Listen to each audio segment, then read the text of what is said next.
welcome back to the party. You know what? No. Welcome back to the hockey package. Or welcome back to the penalty box. Or welcome back to whatever.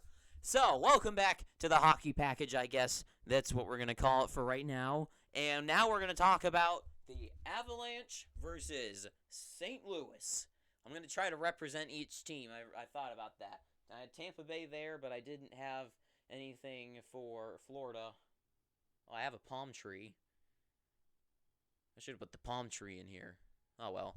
I'll put the palm tree next time. So, anyways, okay, so now we're going to be talking about Colorado versus St. Louis. Oh, man, I'm thinking of good ideas on the fly here. I don't know why I not did that before. But anyways, we're going to be talking about Colorado versus St. Louis now. Same, just right after the other one. I don't think I should do that. I should do it more like this. Cool. Deciding on the fly. Don't worry about it. No one's watching this yet. Anyways, so Colorado versus St. Louis. So far, the series is now 1-1. Thank God. Let's go Blues. The Blues fought back valiantly in Game 2. They came back with a vengeance. And I said out loud to my mom, I said, you know what? The St. Louis Blues, what they need to win this series is they need to play physical and they need to Okay, Colorado, the best team in the league on paper, right? I mean, they got the top two lines are as vicious as any line in the league. Their defense is as brutal in the top two lines, at least, for any team in the league. That's just the bottom line. This is how it's going to work. That's just what it is. And the Blues are not to be laughed at. The Blues have tremendous talent up front. They have amazing defense. They have size. They have skill. That's like the two things you want, and they have that. And they've got Jordan Binnington, who's just playing like a stud in this series. I mean, absolute stud. And he is out. He's back there. I mean, Game 1, he just tried to will his team to a victory, but they just couldn't pull it off. But they have what it takes to beat Colorado. I think of all the teams in the league, I think Colorado is going to have a tough time. I mean, I think they're frauds anyways, but I think they're going to have a tough time against any team they play through here on out. I think Colorado is going to I think St. Louis is going to be the team that could dethrone them. I think next round Colorado, if they get past and they play Edmonton or Calgary, I don't really know if they – I feel like if one of those – whichever team goes on from there, I have a feeling that Colorado will either stomp over them or whatever Canadian team gets out is going to stomp on Colorado. I think it's going to be one way or the other. I don't think it's going to be a battle. I think it's going to be either one's going to just dominate the other. I think either Calgary is going to just surprise them with their multiple 40-goal scorers and their Markstrom and their random talent that they have in their lineup is just going to suppress Colorado. Or Colorado could do the exact same thing, just the other way around. I think one of those teams, or Edmonton comes in, and I think Edmonton has the potential, if they somehow get past Calgary, they have the potential to squander Colorado. I think Connor McDavid, if he gets past Calgary and he has such a challenge like that against him, I think Connor McDavid with a hurt Leon Draisaitl could probably. It would be one of those hockey moments in history. The series in 2022 where Connor McDavid willed himself to victory over the Avalanche just to get beaten in the finals. That'll be a thing. He'll get like 20 points in the series. But anyways, let's get back to the actual thing. What am I talking about? So, Colorado versus St. Louis. I didn't watch Game 2, so I'm actually lying there. But I say St. Louis to win this series because they are just barely underneath Colorado. Colorado has all the names, and they have the names. But St. Louis has just as much, I mean, not just as much, just a little bit less than what Colorado has to play with. Because St. Louis's offense is amazing as well. It's just no one touches Colorado. no one touches Colorado on their lines. But St. Louis is very close in every position. Like, you got Gerard for Parayko, you know? Torrey Krug is hurt, so that's kind of a hard one because you could do Krug and Makar.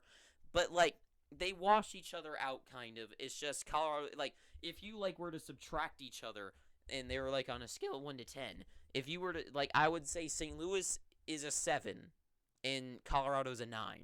You know what I mean? So, they just barely wash each other out, but Colorado gets the advantage.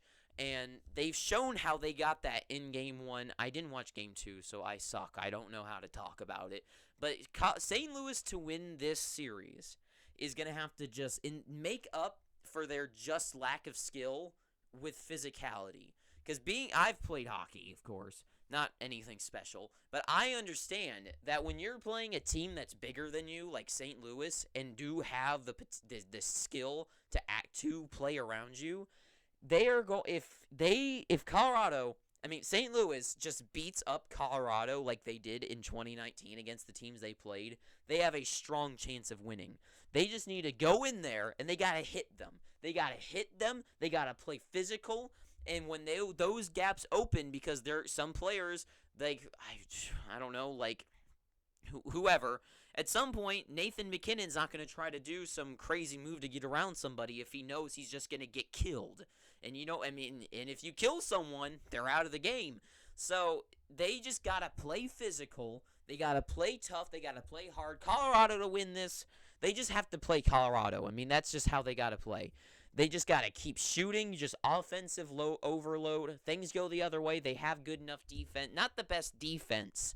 They have the best defense for, like, offense, but they don't have the best defense for defense. You know what I mean?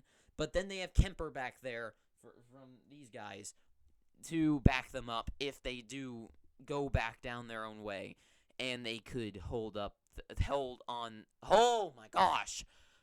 own against them. So, Colorado, my pick for this series is St. Louis, not just because I hate Colorado, but because St. Louis, I just feel like they are a momentum-driven team, and that Game 1 that they were able to survive, and I know they were lucky because there's so many posts, but the fact that they were able to survive to overtime with Binnington, and now in Game 2 they won 4-1, I just feel like St. Louis is the type of team that isn't going to allow, like, Colorado to come back in Game 3 with a vengeance.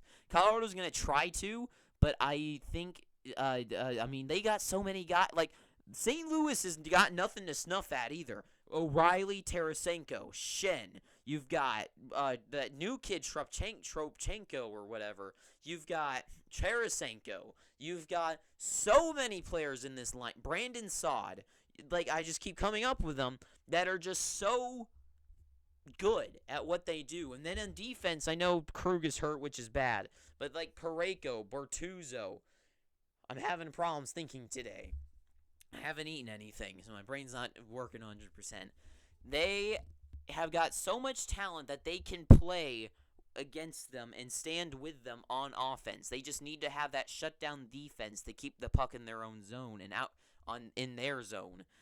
And I think St. Louis could pull out this win as long as they just play hard and physical to make up for their lack of skill. Because that's how we played.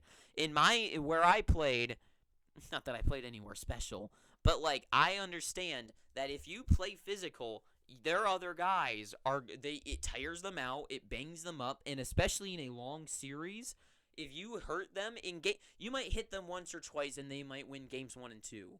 But over time, those bruises and those, like, small injuries to the hip or whatever, your arms, your back, and those bruises that hurt to move when you move,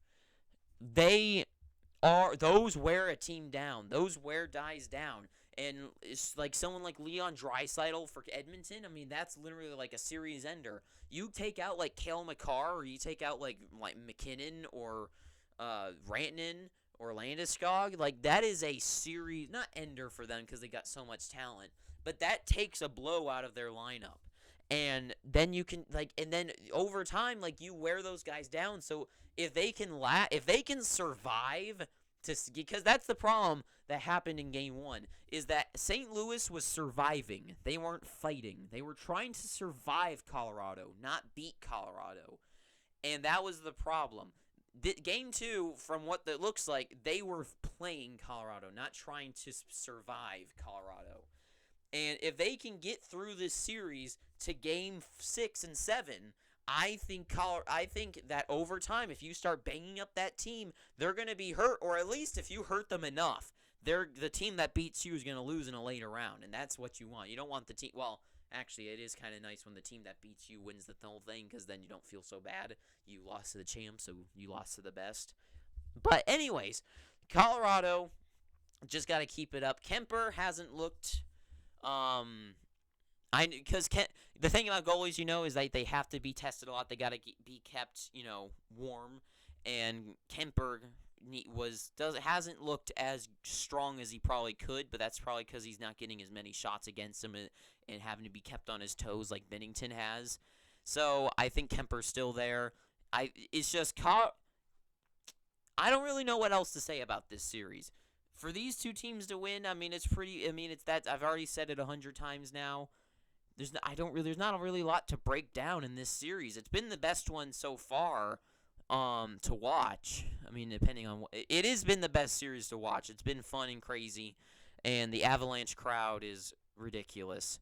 When I hate the Avs fans, they kept standing. What do you mean? That's a draft. That's a call, and the guy fell on his own. Sorry. We don't hide our biases on this channel.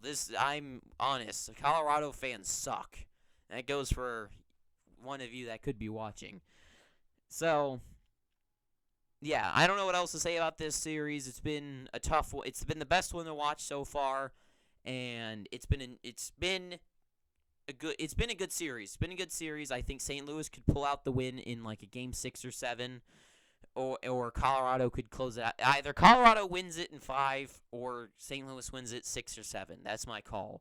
So that's my opinion on this series. I know there's not a whole lot to talk about because I didn't really watch Game 2, which sucks. But I think I'm going to just keep going in with the series each day and recap the games that happened that day. So you've got that to look forward to. So I'll cover Calgary and Edmonton, which that game was crazy. Calgary and Edmonton tonight, and New York, and Carolina as well. So you got that to look forward to. This one will come out. I know this wasn't the best video, because I suck and I didn't watch the game. But anyways, thank you for watching. If you enjoyed, I'm gonna start doing more breakdowns of plays with this. I think that'll be something interesting to do. I think I think you guys will like that, or at least it'll be fun for me to do. And I'll break down plays and stuff. I don't see a lot of teams do that. That'll be my thing, breaking down plays. That'll be it. But thank you for watching. If you enjoyed watching this video, please pick up your free subscription down below by hitting that red subscribe button. A little bell will pop up. You just hit that bell. It'll go ding-a-ling. And then you could please leave a like on the video if you enjoyed, not a dislike. And who do you think wins this series? Leave a comment. Once again, same thing for Tampa and Florida. Do you think the team that wins this series wins the cup? I think between those two series, I think it will be. I think the winner of these series or who will go to the final, and one of them will win the cup. I don't see New York or Carolina or Edmonton, especially in Calgary, to make it to the final. So thank you for watching. Leave all that stuff down below, and thank you. Until next time, I have been the party. Thank you for watching. Ta-ta for now is what I meant to say.